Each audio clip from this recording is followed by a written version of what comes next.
now it is my honor to introduce Dean James Steinberg. He is, as you know, Dean of the Maxwell School, and he's also University Professor of Social Science, International Affairs, and Law.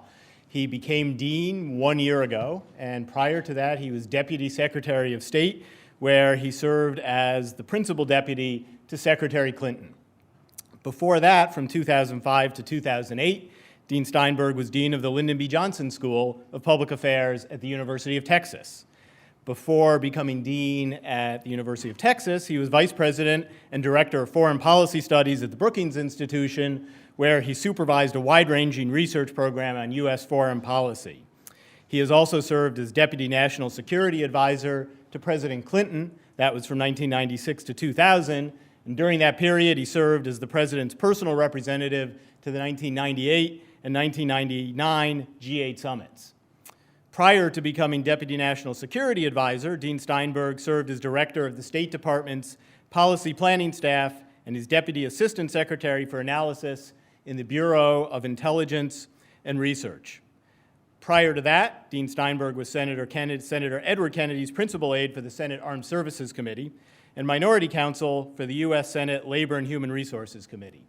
His most recent book is Difficult Transitions, Foreign Policy Troubles at the Outset of Presidential Power, which came out in 2008, and I know that he's also hard at work on another book right now. And he received his BA from Harvard, and he has a JD from Yale Law School. So please join me in welcoming Dean James Steinberg.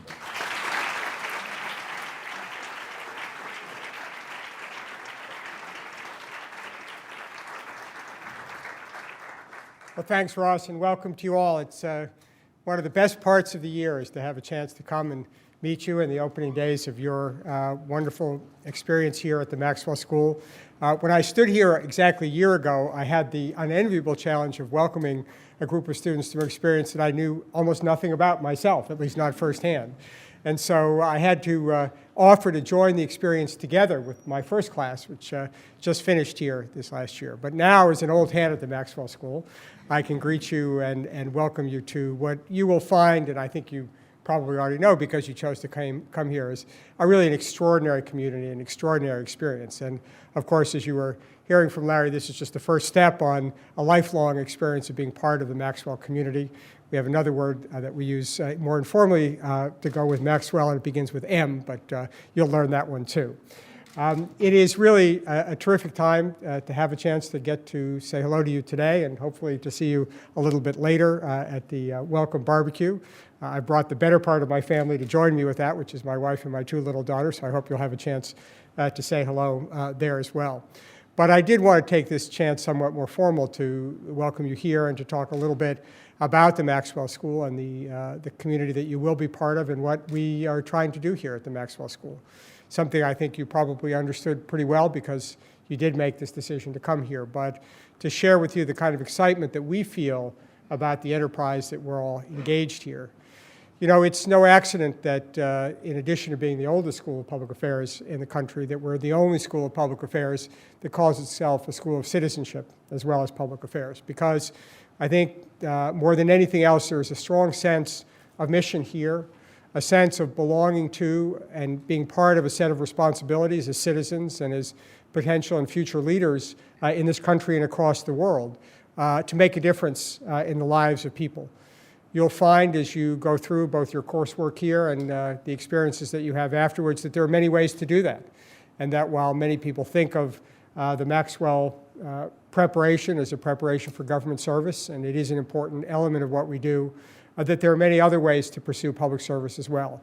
And I hope that you'll find as you spend your time here that you'll have a chance not only to develop a set of tools and skills that you can use in helping to shape the world that you want to live in and your children and your children's children, but also that you'll find that there are many different paths to do that. And more than anything else, I think what we hope to do in the time that you spend with us is help to empower you to pursue the kinds of dreams and hopes that you have for yourself and for your community and for your society. It is something I think that's very much in our DNA here. It's a sense of public service. You've seen on the walls the Athenian creed, and you'll have a chance when you finish here to recite it with all of us as a mark of the kind of values and perspective that we bring. And it's the kind of values that I think are universal values, and that's why I think we've been successful in attracting students from around the world, and I'm delighted to see what a broad and diverse representation that we have in this class. I'm told over 20% of the class have citizenship from other countries, because that's quite important. We're situated here in the United States, but we're global citizens. And one of the things that I've found in my career, and not just as a practitioner, but also as a teacher and as a leader of universities, that more and more we need to begin our work with the perspective of our global citizenship, and to understand that that school of citizenship is not just about American citizenship, but about citizenship in a broader community. Our lives are deeply intertwined with those elsewhere. Nothing that we do or seek to do here at home in Syracuse or in the United States can be done successfully without understanding the perspectives and views of those outside the United States. And similarly, we have to understand how what we do here affects the lives and interests of others.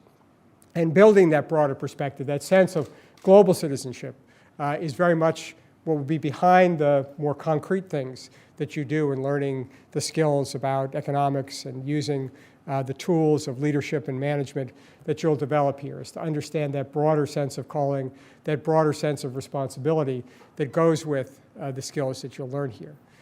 You'll also learn, I think, perhaps as much as what you learn in the classroom is what you learn from each other. This is an extraordinary group of people. You've probably already gotten to know each other a little in the first few days, and you'll know each other better in the coming months. But if you look around and see the kinds of experiences that you bring here, many of you have held significant jobs in addition to your academic work before coming here in the United States and abroad, in nonprofit organizations, in government, in the private sector. And that's one of the things that's, I think, particularly important about graduate school, is that you're learning clearly from this wonderful and talented faculty that we have here, but also learning from each other. You'll find that as much as the intellectual skills that you develop here, that you're learning to work with others and to recognize that very little of great consequence can be achieved in making a difference if you don't learn how to lead others, to engage others, to work collaboratively with others, and to recognize that there will be difference of perspective and different views, and trying to come to common approaches and common strategies. And so you'll find in both your classwork and the work that you do outside of the classroom that learning to work and understand each other is as important as what you learn in the textbooks and, regrettably, in the PowerPoint presentations that you'll inevitably be subjected to. There's also great opportunities to learn outside the classroom. We have a number of really exciting institutes and centers here at the Maxwell School, and joint centers with other programs at the university. And these are a chance to get some sense about what the research is, particularly in the intersection between the intellectual work that we do here at Syracuse University and the world of practice. And so whether it's on global affairs or development or conflict resolution or healthcare or social policy or education or aging or urban studies, you'll find that you have a faculty and a group of people here who are not just working on developing the ideas, but how to put them into practice, working closely with practitioners in this community, in the state, in Washington, in international organizations, in nonprofit organizations, all part of this kind of broad set of perspectives that you'll have here. And you'll also find outside the classroom, and I think it is one of the true strengths of the Maxwell School, a remarkable faculty that's not only great in the classroom, but terrific outside the classroom, who are accessible, available, committed to you and being your partner, not just in the 12 months or so that you're here in Syracuse, but in the rest of your career. People who you'll learn to work with and respect, but also can serve as mentors and guides as you think about where your future is going to take you, not just immediately after leaving Maxwell, but in the years to come. And to see them as a resource and as a real group of men and women who are so committed to helping you achieve these important goals that brought you here in the first place. It's exciting for me. As you've heard, I've spent about half my career in government service and about half in the academic and think tank world. And part of the reason I keep coming back is because, as rewarding as it is and privileged it is to serve sometimes even in reasonably high government office, is that the excitement of being with you and being part of the intellectual journey that you're participating on and preparing you not just to deal with the problems that policymakers are dealing with today, but the ones that we're going to have to deal with in 10 or 20 or 30 years' time.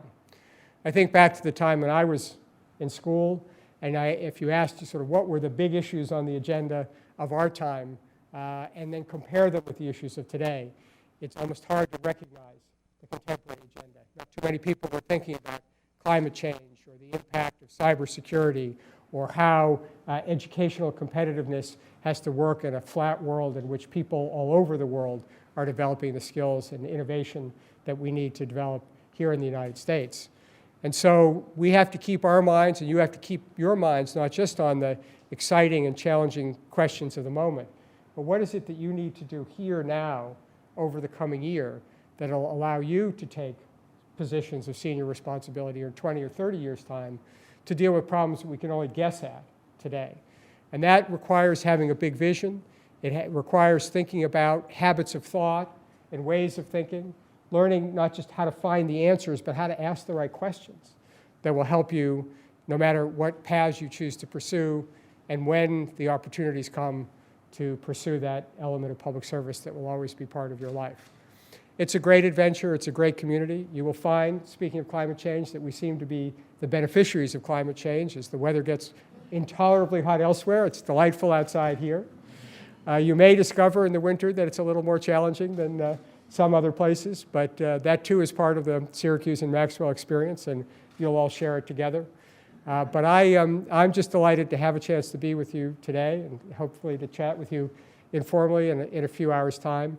I want you to know that my office is always open to you, not just on the coursework and the issues that we'll be dealing with here, but if I can be helpful to you in thinking about your careers or some of the questions that you have.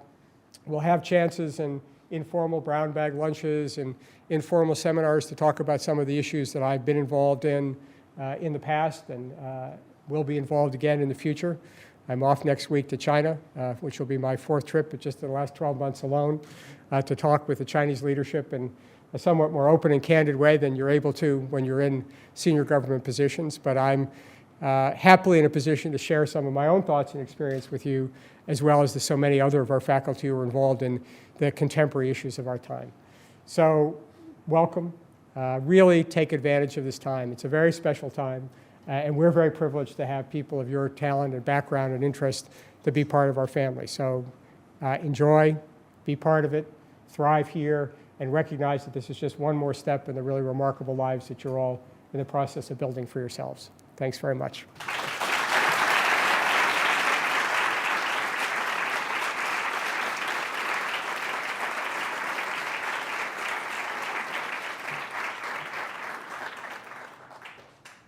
Well, thank you all very much.